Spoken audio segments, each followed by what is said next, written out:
Hey, how's everybody doing today? If you've been following our Bible study sessions, you know that we've asked the question about futurism, preterism, historicism, the different interpretations of Revelation, the four ways. Well, this video is talking about the four ways to read Revelation.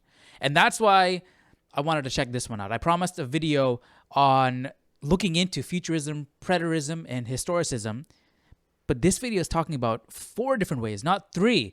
All I've seen is three. So I'm curious what this fourth one is. So I hope in this video we'll learn about those three and then whatever this additional one is. And based on the comment section, it seems like he did a good job of explaining. So I'm curious to see what he's got to say. And it's a short video too. It seems like it's too good to be true, but we'll see. All right. The four ways to read the book of Revelation from Ligonier Ministries. I don't know if I'm pronouncing that correctly. But let's get watching.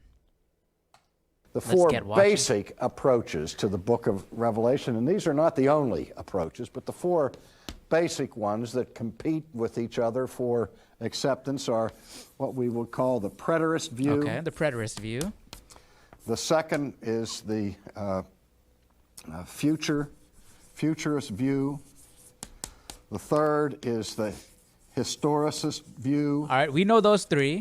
And the fourth is the idealist view. Idealist view, okay. These represent four clearly distinctive approaches to interpreting the last book of the New Testament. And briefly, the differences are these. Okay. The preterist view interprets the book of Revelation as basically having been already fulfilled in the past. The entirety of the book of Revelation being fulfilled in the past. So Jesus' second coming has already taken place. We touched on that, right? There's a group of people who believe that Jesus has already come. And we're living in the season where Satan is unleashed on the earth and is going to continue his deceiving. So I'm guessing those people are preterists? I would think so. It interprets the book of Revelation as dealing substantively with events that were near at hand and took place within the confines of the first century. Most chiefly, the destruction of Jerusalem in 70 AD with the dispersion of the Jews into all of the world. All right, let's go back down memory lane for a second, back to our Bible study. Matthew 16, verse 28. I think this would align pretty nicely with the preterist viewpoint. Assuredly, I say to you, there are some standing here, this is Jesus speaking, who shall not taste death till they see the Son of Man coming in his kingdom. I would imagine the preterists would view this as Jesus saying, hey, you disciples that I'm speaking to right now, some of you are not even going to taste death till you see my second coming. Which would mean that Revelation has already taken place in the past. And isn't that what he said, what the preterist viewpoint is? So if you read it like that, I can see how that aligns with that belief system. The other interpretation would be that they don't even believe in a literal second coming of Jesus Christ. The futurist view sees the book of Revelation as a blueprint for a series of events that will precede the future return of Jesus. And so for the most part, the futurists believe that the things that are recorded for us in the book of Revelation have not yet taken place, at least from chapter 6 okay.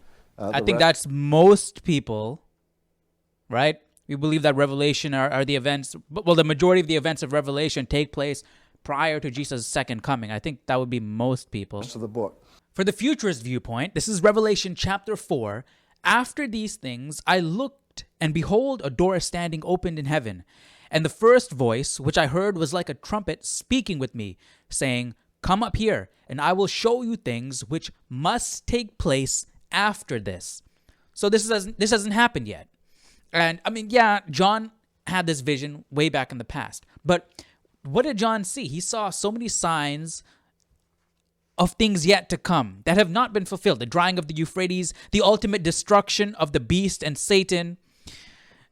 Those things haven't come. The second coming of Jesus Christ, we haven't seen these things. Unless history has been rewritten and it's a complete lie, I feel like the most literal interpretation of Revelation will lend itself to the futurist viewpoint. But if you believe otherwise, definitely let me know down below. I'm always willing to learn. The historicist view, or the historical chronology view, teaches that the book of Revelation starts with its immediate concern in the first century with the local churches that had been established, but beginning at chapter 6 and going through the rest of the book, what we see is a pattern of a description of events that take place at various periods through world history, so that you have a schematic approach to the whole of church history. And the fourth... Okay, so historical and futurist, the historicist and the futurist view are kind of similar, but not so similar.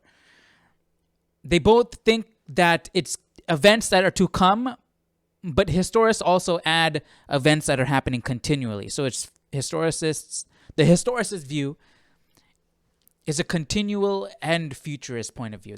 At least that's what it seems like he said, right? Because he said that it starts from the early church continuing,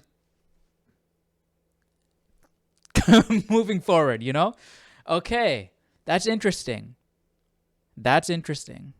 So if by that viewpoint, we have been continually living in the last days. All right, I want to bring this up here because this is what it reminded me of. This is 2 Timothy chapter 3. But know this, that in the last days, perilous times will come. For men will be lovers of themselves. We've seen that. We see that already. We've been seeing that throughout history. Lovers of money, boasters, proud blasphemers, disobedient to parents, unthankful, unholy, unloving, unforgiving, slanderous, without self-control, brutal, despisers of good, traitors, headstrong, haughty, lovers of pleasure rather than lovers of God, having a form of godliness but denying its power. We've seen this throughout history. This is not just a sign of the last days, that we're in the last days. We've seen this throughout history. This is from enduringword.com, their commentary.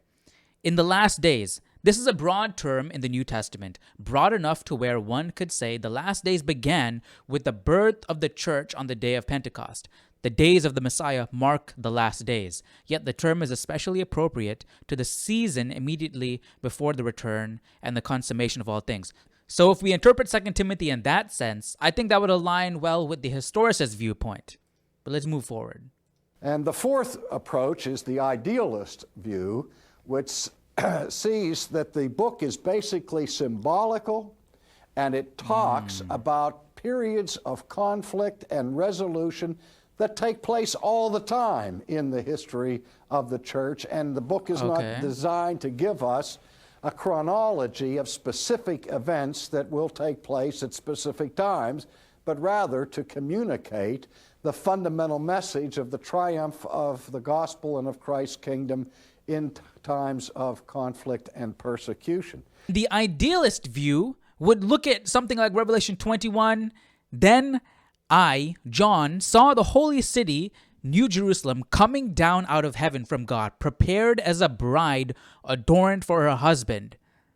And I heard a loud voice from heaven saying, Behold, the tabernacle of God is with men, and he will dwell with them, and they shall be his people. They would look at something like that and say, that's symbolic in nature. This is not a literal event that's going to happen.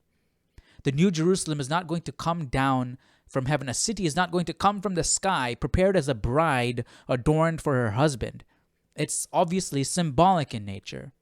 So you can imagine how one approaches the book of Revelation in one of these very different ways, systems that will give a significantly different understanding of the message of very the significantly different. That was interesting. Okay, I mean, that broke it down pretty nicely. Now we need to go into each one of those different ways of reading the book of Revelation and delve into it deeper.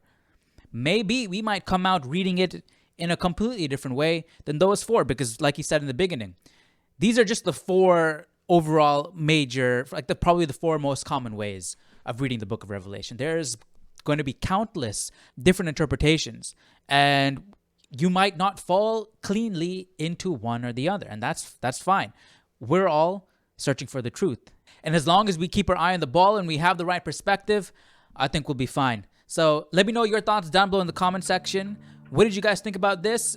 By the way, sorry about all the flickering on my eyes. 3/4 of the way into filming this, I realized I had my green screen filter on. But anyways, let me know down below, which way do you lean more towards? The preterist, the futurist, the idealist, the historicist, or do you have a different take?